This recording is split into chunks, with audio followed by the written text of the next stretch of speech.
Hoover upright vacuum cleaner, a HL4 home, if what is written on the box is to be believed. And I do believe it, because the person who gave this to me to have a look at said that he bought it from Direct Vacuums on eBay, and there's nothing against them at all. They do sell, you know, things in need of repair, spares machines, zero comeback, and this was one of the ones that did have an issue. Sometimes you can get lucky and literally get a brand new in-box vacuum. Sometimes you have problems. So the speed switch doesn't work on this apparently. Let's get it unboxed, see what's in here, and see if it can be repaired.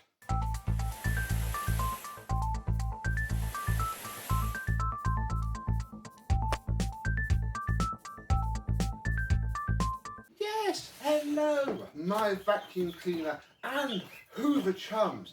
How are you today? This is also a machine that I've never had before, but looking at this line diagram, I think this is one of those shark clone things, the shark lift away clones that everybody seems to do now, or seem Ed to do, because I guess this machine is a couple of years old now.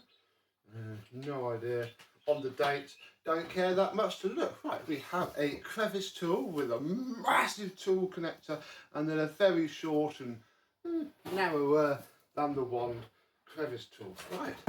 Ooh. Now, the next thing out of the box is this floor head, which is a sort of combination fluffy head with some fairly stiff but sparse bristles. I mean, they're not quite Mr. Tayab approval, but you know, if they were on your DC-14, you would be happy enough with that. Marvellous. So, that is our floor head. Oh. And there's another piece of cardboard. How interesting. Now, we can get down to the second layer of this cake. Oh. Paper, line, paper, line.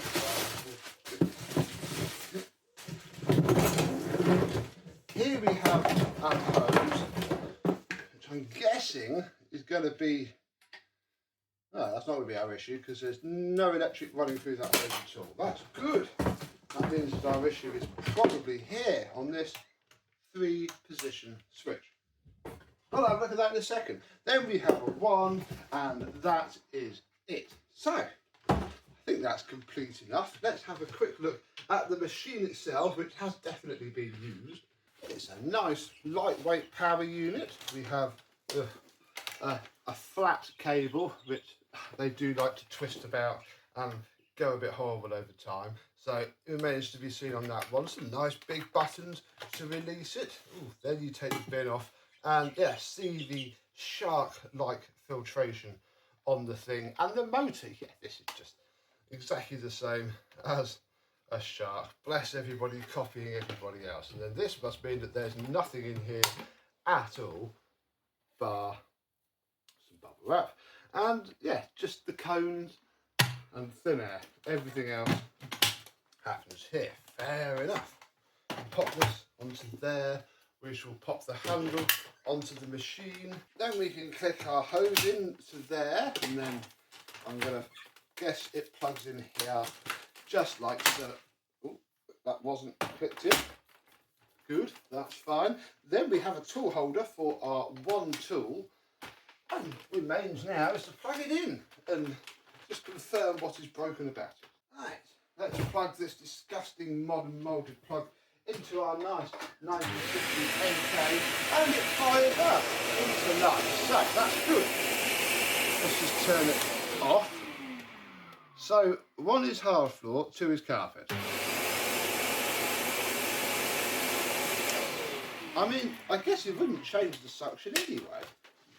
Let's plop it down and check that the brush roll does turn.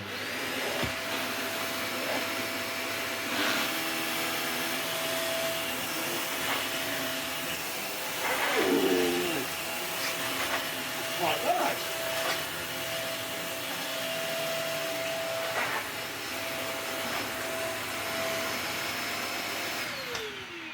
That feels all right, actually. Wow, look what it's just raked up out of the rug.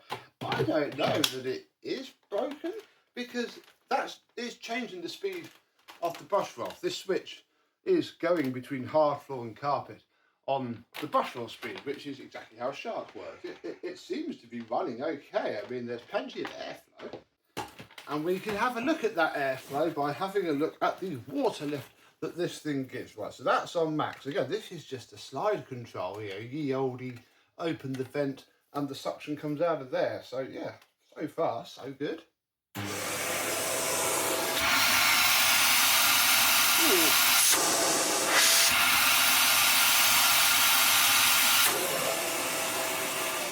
We'll call that a reasonable 70. That's not too bad at all. So at the minute, I'm not really finding anything wrong with this machine, bar, you know, its own shortcomings from being a modern, what's it, 850 watts, not bad, imported to GB by Hoover Limited, Warrington. No idea. Comment down below. I guess nowadays that's just a receiving warehouse, sadly. Right, well, then we can stop the manual and see how it should behave, I guess. It's a day or so later and I managed to reproduce the issue. I don't know if I'm going to have them on the camera. We'll give it a couple of seconds. If not, I'll just explain it. We're going to go straight to carpet and do some vacuuming. Oh, hang on. That won't help. Brushroll is currently spinning fast. Oh yeah, and it makes this horrible squealing sound. So when I was doing upstairs, the brushroll did flicker into light. It is quite nice.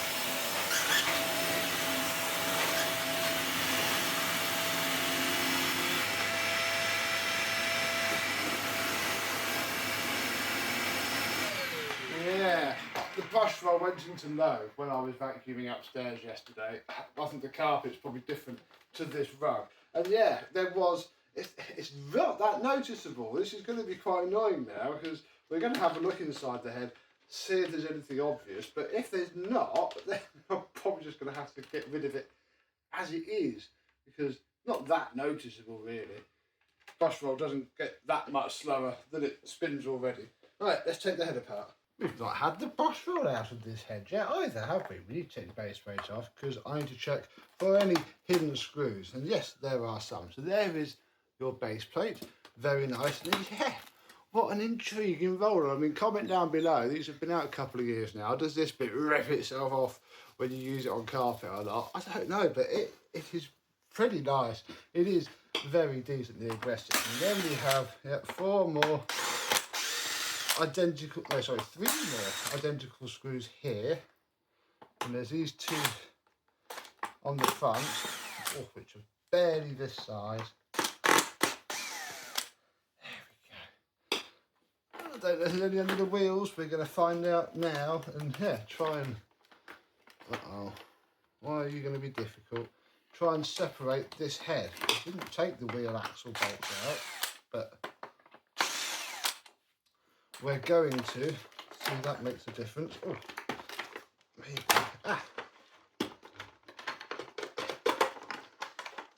oh, I do believe there's probably going to be two more screws under those wheels. And indeed there are. One here.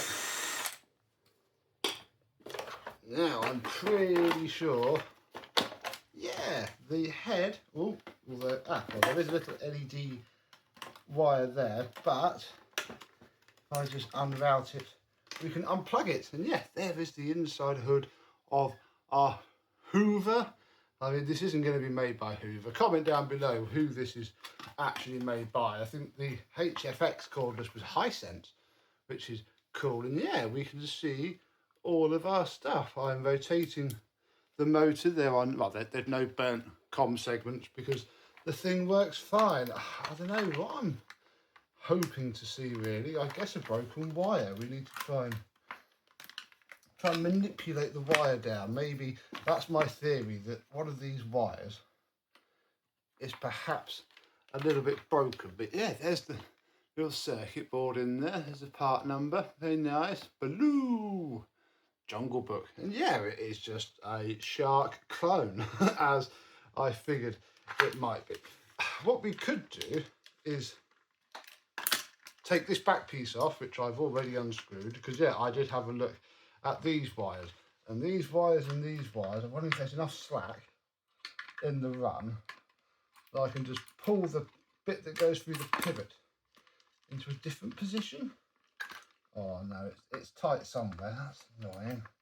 Because yeah, part of my theory was that it just, there's a broken wire and the movement just makes it not very happy. Oh look, this is the same as all the other garbage in the world. If I undo this screw here, that's just on this side of the pivot. If you do sharks, you will know this screw. There is our cable. And now we can manipulate this a little bit, because we've got quite a lot of slack to play with. I think I would like to just bring, yeah, this is where sharks go. I mean, these are nice chunky wires. I don't think it is that, but I'm going to place that in a different position, bundle all this slack up here. But otherwise, it's definitely happened, but I mean, this is spotless. I don't think it's this at all. It's never the belt on one of these machines. The belt will be fine as always, because it never gets stopped enough to snap. Bother, really? Let me pop this all back together, and well, I guess I'm going to do some more vacuuming to see if it happens again.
Touch wood, I've just done upstairs twice and all down here, it hasn't done it again. I hasten to say it's fixed, although what I did do off camera was get a little pick into there, that sort of dark pit of doom rectangle there, 3 female terminals that connect onto those terminals there. And yeah, I sort of pushed them together a bit so they hopefully grip those a bit more. I don't know really, we'll see, but yeah, I've just done all of that with zero fuss and bother, and wow, the filter is quite dirty looking, but it is only on the surface. This bit here is absolutely spotless. What I also haven't shown you yet is the post motor filter as well. That sits under here. You push this off and the base comes off. Then this comes off. This is very, very warm. And oh, look at the skid mark of carbon dust. This is a nasty, nasty machine. I mean, if I turn it on now, sorry, if I plug it in and then turn it on now, it's probably going to be quite screamy without its filters as well. Oh, yeah. It's like a jet turbine screaming its guts off. And I think these are notoriously quite hard to get into. I'm not going to try on this because this machine is mint and works quite well. But yeah, it's a wee little thing for the right price. If you can get it cheap enough, it's probably not going to be too bad. I almost like it. If we just bring the Victor V9 into view, we can get this bin emptied because it did pick up quite a lot of dirt. Oh, and yeah, that is deep, down, ingrained, filthy dirt. That's not even, you know, fluffy demo dirt. That is filth, absolute filth, as the good lady would say. So let's clean that up.